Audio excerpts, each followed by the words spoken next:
Guys আজকে না ঘুম থেকে উঠে প্রচণ্ড বড় একটা সারপ্রাইজ পেয়ে গেলাম। ওয়েট, বলছি কী সারপ্রাইজ। আজকে একটি গুড নিউজ। তবে আমি না আজকে অনেক অনেক অনেক ভীষণ খুশি, কেননা আজকে না আমি ফাইনালি একটি পারমিশন পেয়ে গেছি। আর কী পারমিশন সেটা তোমাদের সাথে আমি শেয়ার করছি, একটু ওয়েট করো, ঠিক আছে? তবে আমি বলে দিই, আজকে ঘুম থেকে উঠে ঝটপট করে উঠে গেলাম। ঝটপট করে উঠে একটু শাশুড়ি মাকে হেল্প করেছিলাম, দিকে স্নান টান করে ঠাকুরের ঘরে পুজো উজো দিয়েই এসে গেলাম। তারপর বললাম, একটু ভাবলাম যে একটু শাশুড়ি মাকে একটু হেল্প করে নিই। দেখে যেটা শাশুড়ি মাকে একটু হেল্প করেছিলাম, বাসনগুলো ধুয়ে দিচ্ছিলাম, আর উনি রান্না করছিলেন। আর সকালে তো উনি রান্না করেন, কেননা আমার অনেক ঠাকুর দিতে পুজো করতে অনেক লেট হয়ে যায়, তার জন্য। এদিকে বাসনপত্র ধোয়া হয়ে গেলো, তারপর ঝটপট চলে গেলাম রান্না করে। সো রান্না করে চলে গেলাম, রান্না করে চলে গিয়ে দেখলাম যে শাশুড়ি মা ব্রেকফাস্টের জন্য সরা পিঠা বানাচ্ছিলেন। তবে আমার তো সরা পিঠা খেতে অনেক ভীষণ ভালো লাগে। আর কি বলবো, আমার তো খুব বেশি ভালো লাগে এটি সরা পিঠা দেখে। আর এইসব মানে বানাচ্ছিলাম মানে ব্রেকফাস্টের জন্য, আর তারাও বলেছিলাম ভাত খাওয়ার জন্য। বাট আমি ভাত খাবো না, দুটো মানে সরা পিঠাই খেয়ে স্কুল যেতে হবে আজকে, কেননা শনিবার তো চটপট করে স্কুলে ছুটি হয়ে যাবে। তার জন্য ভাবলাম যে একটু সরা পিঠাই খেয়ে নিই, আর ভাতটা একটু অল্প মানে একটু লেট করে রান্না করলে কিছু হবে না। তারপর আমার শাশুড়ি বলেছিলেন, আচ্ছা ঠিক আছে, তুই পিঠে খেয়ে নাও, তুমি নাও। তবে আমি না সরা পিঠে থেকে এতটা খুশি হয়েছি, সত্যি বুঝাতে পারবো না সত্যি। আচ্ছা ওয়েট, বলছি যে গুড নিউজটা কী, আর কি আমি পারমিশন পেয়ে গেছি এখন বলে দেবো? হ্যাঁ বলে দিই। গুড নিউজটা হচ্ছে, না একটু পরে বলবো, ঠিক আছে? গুড নিউজটা তোমাদের সাথে শেয়ার করার জন্য আজকে ব্লগটা আমি তোমাদের সাথে শেয়ার করার জন্য আমি এখানে উপস্থিত। আর সত্যি কথা বলবো, আজকে না আমি পারমিশন পেয়ে এতবার পারমিশনটা পেয়ে গেছি, এটা আমি কখনো বলতে পারবো না সত্যি গাইস। মানে বিয়ের মাত্র 1 মাস হয় আর আমি মানে পারমিশন পেয়ে গেলাম। কি ওয়েট দেখাচ্ছি যে আমি কী পারমিশন পেয়েছি। এখন তো প্রচণ্ড রৌদ্র পাচ্ছে, দেখো এত গরমের মধ্যে আমি স্নান টান করে দেখো একটি কাপড়গুলোও ধুয়ে দিয়েছিলাম। আর খুব সুন্দর মানে রৌদ্রটা দেখতে কিছু ভালো লাগছে, তাই না? কত প্রখর রৌদ্র। দেখে আমি ঝটপট করে খাওয়া দাওয়া করে নিই, আর খাওয়া দাওয়ার পরেই তোমাদের সাথে আমি শেয়ার করি যে আমি এবার মানে কী পারমিশন, কী গুড নিউজ পেয়ে গেছি। তবে সরা পিঠা তো খেতে অনেক ভীষণ স্বাদ ছিল। ওয়েট, এই দেখো, এটা হলো পারমিশন আর সব থেকে বড়ো গিফট। মানে আমাদের তো বিয়ের 1 মাস হয়ে গিয়েছিল, তারপর আমি আমার বিয়ের জামাইকে মানে আমার বরকে বলেছিলাম যে আমাকে না কুর্তা দিয়ে দেবো। উনি বলেছিলেন যে হ্যাঁ দিয়ে দেবো, বাট ওনার কথা অনুযায়ী ঠিক আমাকে একটি কুর্তায় গিফট করলেন। সত্যি আমি এটা পেয়ে না প্রচণ্ড খুশি। মানে আমার বর বলেছিলেন যে মানে 1 মান্থ মানে বিয়েটা হয়ে গেলো, 1 মান্থ বলেছিলেন কী লাগবে, আমি বলেছি আমি আমাকে কুর্তা দিয়ে দাও। বাট ও বলেছিলেন এখন হবে না কুর্তা, 1 বছর তোমাকে শাড়ি পরতে হবে। আমি তো ঠিক আছে, আমি আমার রুলিভাবে বলেছিলাম হ্যাঁ আচ্ছা ঠিক আছে শাড়ি পরে নেবো। বাট উনি ভালো জানতেন যে আমি শাড়ি পরতে এত বেশি যাই না, আর আমার শাড়ি পরতে অনেক বেশি প্রবলেম হয়। তার জন্য আমাকে উনি একটি সুন্দর গিফট করলেন। দেখো কি সুন্দর গিফট। তবে গাইস কুর্তিটা কালারটা দেখো, এত সুন্দর কালার এনেছে না, আমি বাই করে দেখেই মানে স্ট্রেঞ্জ হয়ে গেলাম।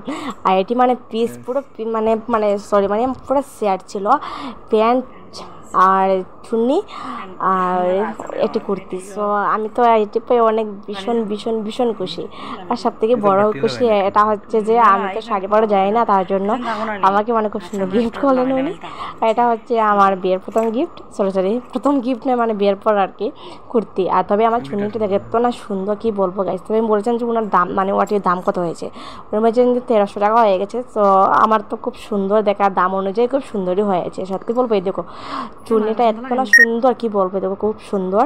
এরপরে শাড়ির মতো লাগছিল দেখতে, মানে চুন্নিটা অনেকই লম্বা ছিল। কিন্তু তোমাকে আমি আজকে পরেই যাচ্ছিলাম স্কুলে, তার জন্য ভাবলাম যে শেয়ারটাও করে নিই। তবে আমার না পড়তে এত সুন্দর ভালো লাগছিলো, আর ওনাকে দেখেছিলাম যে বলেছিলাম যে কীরকম লাগছে আমাকে দেখো। আর এর সব থেকে সুন্দর জিনিসটা হচ্ছে যে মেরুন কালার। আমার না মেরুন কালার ড্রেসটা খুব ভীষণ মানে শখে ছিল যে আমি একবার মেরুন কালার ড্রেসটা পরবো। অনেকে পরেছি, বাট বিয়ের পর তো লেহেঙ্গাটা ছিল মেরুন কালারের মতো। তবে এইটা আমার না মেরুন কালার দেখে আমার প্রচণ্ড ভালো লাগছিলো। তো তোমরা অবশ্যই জানো যে আমার ফোনে ক্যামেরাটা অত বেশি ভালো না, তার জন্য আই হোপ কি এটা ড্রেসটা তোমরা একটু মানে ঠিকঠাক দেখছো। আর এদিকে আমার বর বলেছেন যে মানে আমার চুন্নিটা মানে ওড়নাটা মানে ওরকম লওয়ার জন্য, তার জন্য আমাকেও মানে সেফটি পিন মারিয়ে দিয়েছিল। আমার তো একা একা সম্ভব হবে না, তার জন্য আমাকে একটু মানে ও হেল্প করেছিলেন আমার বর। আর এদিকে মানে হাতটা আমাদের হাতের মধ্যে একটু ছোটো ছোটো গুতান ছিল, এইটি মানে মানে উনি ঠিক করে দিচ্ছিলেন, বলছিলেন যে দেও আমাকে, আমি ঠিক করে দিই। তবে উনি ছিলেন মানে বলছিলেন যে অনেকে সুন্দর লাগছিল, মানে ড্রেসটা পরে না আমাকে পুরো মেয়ে লাগছিলো, বউ নয়।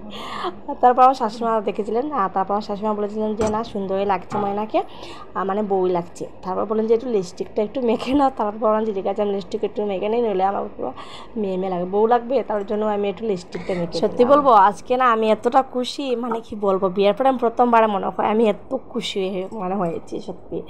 এই দেখো আমি একটু লিপস্টিকটা মেখে নিলাম, তারপর বললাম চলো আমাকে দিয়ে আসবে, মানে বাইকে যাবো তো তার জন্য। আর তারপর উনি বলছেন মানে খাওয়ার কিছু নিয়েছো নাকি, আমি বলছিলাম হ্যাঁ নিয়েছি, বাট আমি এখনো নিইনি, তোমাদের সাথে মানে মানে ওনার সাথে একটু ডং করছিলাম, আমি এখনই নেবো। এটা মানে আমার জন্য এনেছিলেন, আমার খাওয়ার জন্য আর কি। তারপর স্কুলে নিয়ে যাবো, স্কুলে খাবো, যেহেতু আমি স্কুলের মধ্যে আগে টিফিন নিলাম, আজকে যেহেতু হচ্ছে শনিবার এত ক্লাস হবে না, তবু নিয়ে নিলাম একটু, মানে এটা আর কি এত কোনো পেট পড়া জিনিস না, তবু আমি নিয়ে নিলাম আর কি, আমার মানে খেতে ভালো লাগে। এদিকে তো বাইকে উঠে গেলাম আর ঝটপট করে আমাকে উনি দিয়ে গেলাম। তবে আমি আর ভিডিওটা বেশি বড় করবো না, শর্টভাবেই তোমাদের সাথে সব কিছু শেয়ার করে নেবো। এবার তো আমি স্কুলে এসে গেলাম, ঝটপট করে ফোনটা একটু রেখে দিই, তারপর তোমাদের সাথে শেয়ার করছি। তবে একটু আমি বাতাস করে নিই, আমার প্রচণ্ড গরম পাচ্ছিলো। এর মধ্যে আজকে কুর্তি পরেছিলাম, সবাই মানে আমাকে বলতেছে খুব সুন্দর হয়েছে, খুব সুন্দর হয়েছে ড্রেসটা। আর আমি এত তারিফ পেয়ে আমি মানে মনে মনে খুব মানে খুশি হচ্ছিলাম, হ্যাপি হচ্ছিলাম যে সবাই মানে আমাকে বলছিল যে অনেক সুন্দর লাগছিলো। তো মালাটা না কীরকম আচ্ছা ঠিক আছে, মালাটা তো পড়তে হবে, এটা মানে একটু ডিসকাস করলে আমার বডি খারাপ হবে। আচ্ছা ঠিক আছে, মানে আমার ক্লাসে চলে যাই, কন্টিনিউ ক্লাসটা করে তারপর তোমাদের সাথে এসে আমি বলবো আমি কী করেছি কী না, ঠিক আছে। তারপর আমি ক্লাসে যাচ্ছিলাম, ক্লাস কন্টিনিউ করতে হবে। আর তারপর যখন আমি রেস্ট পাবো তখন আমি এটি কিছু খেয়ে তারপর আবার ঝটপট করে গড়ে যেতে হবে। কন্টিনিউ ক্লাস করার পরে এসে গেলাম মানে কিছু খাবো বসে, মানে এখন আমার রেস্ট টাইম, তো আমি মানে রেস্ট তার জন্য একটু ভাবলাম। এখানে আমার সব স্টাফগুলো বসেছিলো, বলছিলো যে রিপামিসকে আজকে খুব বেশি ভীষণ ভালো লাগছিলো, মানে ওরা মানে খুব সুন্দর, মানে বলেছিলো যে ড্রেসের কালার, ড্রেস এভরিথিং সব কিছু মানে এত সুন্দর, মানে আমি বলছি সবাইকে অনেক সবাইকে অনেক ধন্যবাদ যে আমার ড্রেসটা কমেন্ট করার জন্য। আর সত্যি বলবো ড্রেসটা কমেন্ট আমার পুরো বডের উপরে যায়, আমার বডের চয়েসটা কতটা সুন্দর আজকে আমি বুঝতে পারলাম সত্যি। এদিকে তো আমি আমার সব মানে স্টাফ মানে স্যারটা সবাইকে মানে থ্যাংক ইউ বলে এসে গেলাম ঘরে। সো ঘরে এসে ভাত খেয়েছিলাম, আর ভাত খাওয়ার পর এদিকে আমার একজন আমার দেওয়ার মানে আমার দেওয়া লাগেন আর কি, আর উনি মানে আমার জন্য এনেছিলেন, ওয়েট দেখাচ্ছি কি, আর এই দেখো মিল্কশিট, আমি এটি দেখে প্রচণ্ড খুশি। মানে আজকে আমার দিনটা এত খুশি খুশি যাচ্ছিলো কেন আমি বুঝতে পারিনি। তো এদিকে আমার দেওয়ার আমার জন্য মিল্কশিট এনেছিলেন, আর আমার তো খেতে প্রচণ্ড পাচ্ছিলো, এদের যেহেতু আজকে অনেক বেশি গরমও লাগছিলো, আর কালকে রাত্রিবেলা তো অনেকই বাতাস দিয়েছিলো, এরপরেই মানে আমার প্রচণ্ড গরম লাগছিলো। আর এদিকেও মানে আমার এইদিকে আমার বর আমাকে মানে খুলে দিচ্ছিলেন মিল্কশেকটা, আমার জন্য না সবার জন্যই আর কি। আর এদিকে আমি আমার শাশুড়ি মার জন্য বলেছিলাম যে শাশুড়ি মাকে মানে আমি একটু পাত্রের মধ্যে মানে বাটি দিয়ে দেবো, বাট সবার জন্যই সেম গ্লাস আনলাম আর মানে একটি প্লেট আনলাম, কারণ ঠিক আছে ঢেলে দাও। আমার না মিল্কশেক খেতে এত ভীষণ বেশি ভালো লাগে, যেটা শেয়ার করলে একটু কম হবে। তো মিল্কশেকটা খেতে এত স্বাদ ছিল, সেটা কে বলে আর মানে তোমার দেখতেই মানে বুঝতে পারছো যে মিষ্টিটা কত সুন্দর আর কতটা স্বাদ আমার টেস্টি হবে। সত্যি বলছি মানে অনেক কিছু ঠান্ডা ছিল, বরফ ছিল, আমার না প্রচণ্ড খেতে পারছিল। আর সবচেয়ে বেস্ট হয়েছিল এটির মধ্যে কাজু পেয়ে গিয়েছিলাম, আর কাজু পেয়ে না আমার প্রচণ্ড মানে খুশি লাগছিলো, খেতেও প্রচণ্ড স্বাদ ছিল। তবে আজকে ভিডিওটাকে মতটুকু শেষ করছি।